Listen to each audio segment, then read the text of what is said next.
أعوذ بالله من الشيطان الرجيم. بسم الله الرحمن الرحيم. الحمد لله رب العالمين، الهادي إلى صراطك المستقيم، الذي أنزل علينا الكتاب وما كنا لنعتدي لولا أن هدانا الله. الحمد لله الذي أحيانا بعدما أماتنا وإليه النشور. الحمد لله الذي هدانا إلى طريق الحق. والحمد لله الذي نزل الكتاب ليكون هاديا ورشدا للمؤمنين. والصلاة والسلام على رسول الحق الذي يجاهدون في سبيل الله بقلب الحق، وعلى آله وأصحابهم الذين يملكون نفوسهم بالحق، ومن تبعهم بمراعاة الحق وبجهاد في سبيل الله إلى يوم زلزلة الأرض زلزالها وأخرجت الأرض أثقالها.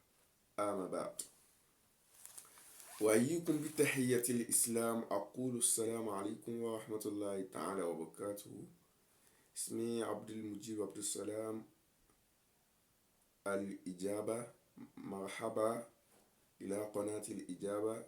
اسمي عبد المجيب عبد السلام الإجابة. أجاب الله دعاء كلنا آمين.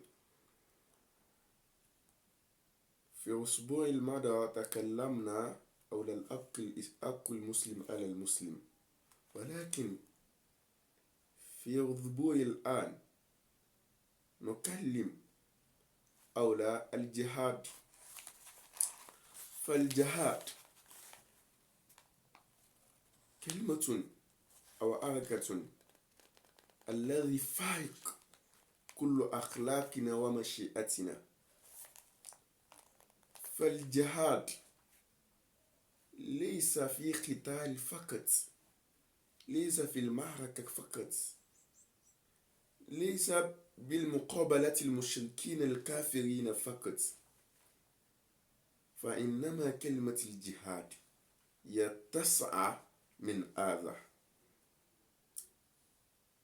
يتسع إلى حماية الأبرياء، تمالك الضعف، تمالك النفس عن الظلم، وكذلك جهاد كل نفس. من هذا قال الله سبحانه وتعالى فيما أمرنا الله أن نجاهد. قال سبحانه وتعالى: والذين جاهدوا فينا لنهدينهم سبلنا وإن الله لمع المحسنين. فاسمع هذه الآية: فالذي جاهدوا فينا، الذين جاهدوا فينا في الله، جاهدوا في الحق، يقاتلون المشركين الكافرين بالحق لله تعالى، يملكون نفوسهم عن الكبرياء والرياء والسمعة، يملكون نفوسهم من أعوال سيئة ومن جهاد. لنهدينهم سبلنا. فالله سبحانه وتعالى والذي أهديهم إلى رشد الخير، أهديهم إليه، وإن الله لمع المحسنين. أن الله سبحانه وتعالى يكون مع المحسنين. بهذه الآية أولا نأخذ منها أن الجهاد هو من أحسن الأخلاق ومن أحسن الحركة. وكذلك سبحانه وتعالى يكلمنا في آية فيما يجتمع وأمرنا بالجهاد بقسمه، لأن الجهاد في الإسلام ينقسم إلى قسمين: لنا جهاد النفس، جهاد القلب، وكذلك لنا جهاد السيف. وأمرنا سبحانه وتعالى في آية في سورة البقرة آية 190 فيما يقول سبحانه وتعالى: وقاتلوا في سبيل الله الذين يقاتلونكم. أي قاتلوا، جاهدوا الذين يقاتلونكم من المشركين والكافرين، جاهدوا الذين لم يجعلكم أن يدينوا دين الله حق على استطاع. ثم قال سبحانه وتعالى: ولا تعتدوا. في هذه الله سبحانه وتعالى إنه يعمرنا أن نجاهد جهاد القلب، جهاد القلب. ولا تعتدوا، لا تكتفي نفوسكم في جهاد، بل جاهدوا في الله حق تقاته، إن الله لا يحب المعتدين.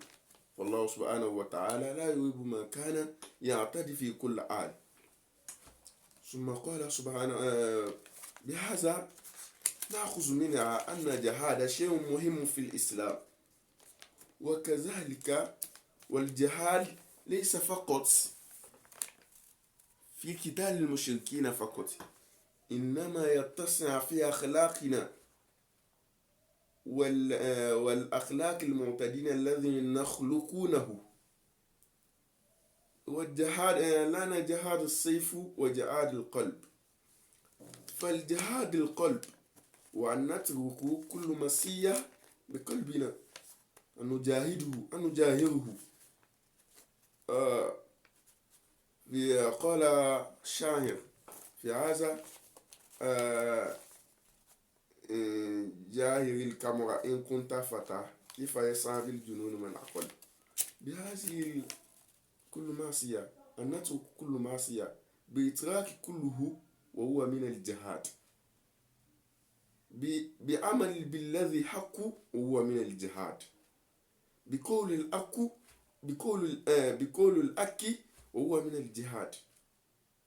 وكذلك قال رسول الله صلى الله عليه وسلم: الجهاد نوعان. قال رسول الله صلى الله عليه وسلم: الجهاد نوعان، جهاد النفس وجهاد السيف. أتسمع ما أقول؟ فالجهاد النفس هو أن تجاهر نفسك، أن تجاهده من أعمال الفاسدة وأعمال القبيحة. أما جهاد السيف وأن يقابل المشركين الكافرين في المعركة أو في مكان. وكذلك قال سبحانه وتعالى، قال رسول الله صلى الله عليه وسلم: الجهاد ما جاهد نفسه. أما المجاهد الحقيقة والذي جاهد نفسه، جاهد نفسه من قول السوء، جاهد نفسه من فعل السوء. وكذلك كل جهاد نفس، لأنه هو الذي يأخذك إلى جهاد السيف. إذا لم يكن معك جهاد النفس، لم تعلم كيفية جهاد السيف. وكذلك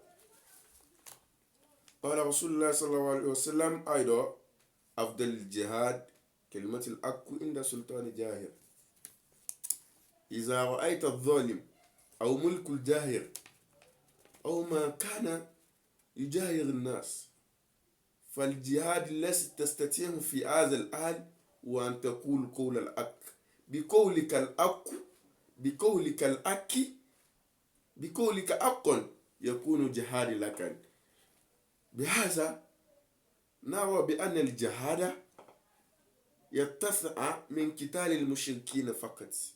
وكذلك قال شيخنا ابن تيمية رضي الله تعالى عنه: الجهاد ليس قتال فقط، هو أيضا ضد النفس والشيطان.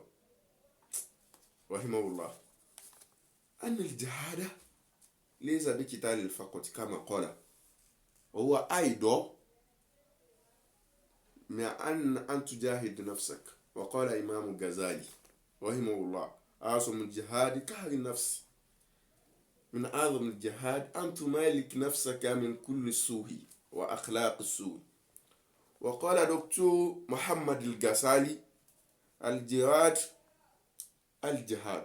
وسيلة إقامة العدل والإماية، وسيلة التي تثبت العدل في البدن، تثبت العدل في البدن والحماية. بهذا نتفق بهذه هذه الجهاد. أولا أنه جهاد ليس ضد، ليس قولنا قتال والسلم بضد السلم، إنما قد يكون ضد النفس وضد الضعف. وكذلك قول الحق ودفاع عن العدل،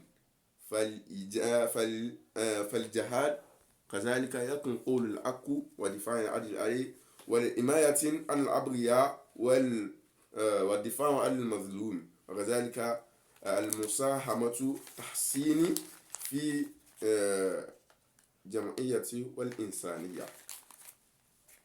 I will translate my word to the English. We praise Allah, we appreciate Him. Is the one that gave us book to know the ways and right paths, and a good peace, a strengthened peace upon the prophets and all his companions, those that they are benefiting us with their question to the prophet, and they are give all the Muslim a right path. Today's topic we will talk about al-jihad fi sabilillah. Let me talk say one thing to you before we proceed. Jihad is more than to fight all those that don't believe Allah in the battlefield. It's more than that. We have two types of jihad. One is fighting all the non-believers. Number two is fighting yourself on every bad things. With this, Allah subhanahu wa ta'ala says, الَّذِي جَاهَدُوا فِينَا, who those do jihad because of us, and do jihad in us, in our path, we let him know the right path. Allah is with all the goods and do the good deeds. Another ayah says in Surah Al-Baqarah, Quran 2, verse 190, Allah says, fighting all those that fighting you, but don't get greedy. Don't satisfy your greedy, because Allah don't like who those satisfies their greedy. And Prophet Muhammad sallallahu alaihi wasallam says, al-jihad naw'an. This jihad is two types. We have jihad in its own and jihad in the battlefield. Prophet says again, al-mujahid. Who does the mujahid, who we call a mujahid, who is fighting because of Allah, is the one that fights his own mind in itself. Allah, prophets continuously said, the most and the good jihad is the one that says the truth in front of king that is not do good. With this, we know that the jihad is something that is important in this Islam. And some of scholar says a word in jihad. Ibn Taymiyyah said, al-jihad is not to fighting the non-believer just. It's to fighting yourself in all your weakness. If you want to fight, if you want to do jihad, you fighting yourself on your selfishness, on your weakness, on your desires that is very weak. And Imam Ghazali says, some jihad called nafs, the most good of the jihad is to completely hold your mind with faith. Completely hold yourself with good. Do not those bad. And again, Dr. Muhammad Ghazali said the last one. He said, Al-Jihad is something that will help us to have honesty and security, a good security in the village, in the states, and in the law. Is the one that will help us to have a good lordship. After this, we gain that jihad is more better for our life. In this jihad is to fighting for those that not have powers, and those that have hypocrites, and those that not do good. With this, you know that jihad is very important, and it's far more than the fighting of not believer. With this, I will translate my language to our normal language. And dúpẹ́ fún Ọlọ́run, and salatu fún Ànábì wa Muhammad. Ìkẹ́ àtọ́lá tó máa bá Nábì òní Jímọ̀, Ọlọ́run má ṣe ní àṣemọ̀ fún wa Al-Qur'an al-Azim. Ọ̀rọ̀ tá mo bá wa sọ lónìí òun ni jihad, tá jagun sójú ọ̀nà Ọlọ́run Ọba. Tá jagun sójú ọ̀nà Ọlọ́run Ọba yìí, nǹkan tó ṣe pàtàkì ni níbi ọ̀rọ̀ ẹ̀dá púpọ̀. Ọlọ́run Ọba ń bá wa sọ̀rọ̀ ní gbogbo ẹni tó bá jagun torí àwọn Ọlọ́run á fọ̀nà mọ́. Ẹ bá wọn kèfèrí jà, táwọn náà bá ṣe ń bá yín jà, àmọ́ ẹ bọ́ ọ ṣe jù. Pẹ̀lú gbogbo àwọn àyà yà rí pé jihad pín sí méjì, tá Nábì ṣe sọ pé jihad pín méjì. A ní jihad kan ká lọ bá wọn kèfèrí jà, a sì léyìí tó fi kápẹ́ ẹ̀mí ara rẹ̀, tó bẹ́ẹ̀mí ara rẹ̀ gẹ́gẹ́ jà. Ṣé ń gbọ́ báyìí? Jihad yìí méjì ni, méjèèjì wa lọ́lọ́run bá ń bá wa sọ̀rọ̀ lérí rẹ̀. Tẹ̀mí rẹ ni tó bá sọ tòótọ́ ọgbọ́ ọ̀sán torí Ọlọ́run ṣe dáadáa. Tí yẹn bá ṣe wàhálà, sọ fún pé ìkà ló ń ṣe yìí. Ànábì ṣe tún ní ẹni tó lè ṣe jihad jù òun lẹ́ni tó confront ọba tí ń sojú pé tó ojú ló ń ṣe yìí, ò ṣe dáadáa nínú jihad tó dáa ni. Tí yẹn correct ẹ̀mí yẹn pé má ṣàbúrú mọ́, má parọ́ mọ́. Gbogbo àwọn kìíní yìí òun ni jihad an-nafs. Òun ni ó mú wa ṣe jihad kìíní gangan ní ó jẹ́ àgbà pọ̀ Ọlọ́run gangan náà ló máa ṣe jihad. Àfi ìdàjà mọ́ ẹnu náà ṣe jà. Ẹnu nìyẹn fi ń pè yẹn sí Islam. Kì í ṣe tá ṣe jàgídíjàgan. Jihad ní ẹ̀kọ́ pẹ̀lú tí ìlú yín bá ṣe wà. Tí yẹn sì máa ń jagun sójú ọ̀nà Ọlọ́run òní nítorí pàánù Nábì ti lòdà, wọ́n náà fẹ́ lòdà. Ó jẹ̀bi bọ̀ báwọn ti pa yẹn. Ó ti kọlu lọ́ọ̀dù yín, bẹ́ẹ̀ sì ni ó ti pa yẹn. Torí freedom of religion sí ń bẹ ń lù yín. Bó farabalẹ̀ ó pè sí Islam pẹ̀lú ẹ̀kọ́, wọ́n ló mọ ọ̀rọ̀ tó sọ tí ó fi jẹ́ Islam wù. Kì í ṣe pé ó lè kó ń bẹ pẹ̀lú jàgídíjàgan. Jàgídíjàgan tó ń ṣe òun, àìní kápá ẹ̀mí ara rẹ̀ gan tó ni, ò ní jihad nafs. Pẹ̀lú eléyìí, à ń bá sọ̀rọ̀ pé ẹja lọ ní jihad nafs, tá sì ní jihad al-kufar pẹ̀lú ọ̀rọ̀, pẹ̀lú gbogbo nǹkan, pẹ̀lú politics, gbogbo ènìyàn máa fi ń jihad sójú ọ̀nà Ọlọ́run Ọba. Gbogbo ẹni bá ṣe yìí yóò bọ́ Ọlọ́run dáadáa, Ọlọ́run fọ́ràn mọ́, Ọlọ́run dákun òní ni Jímọ̀.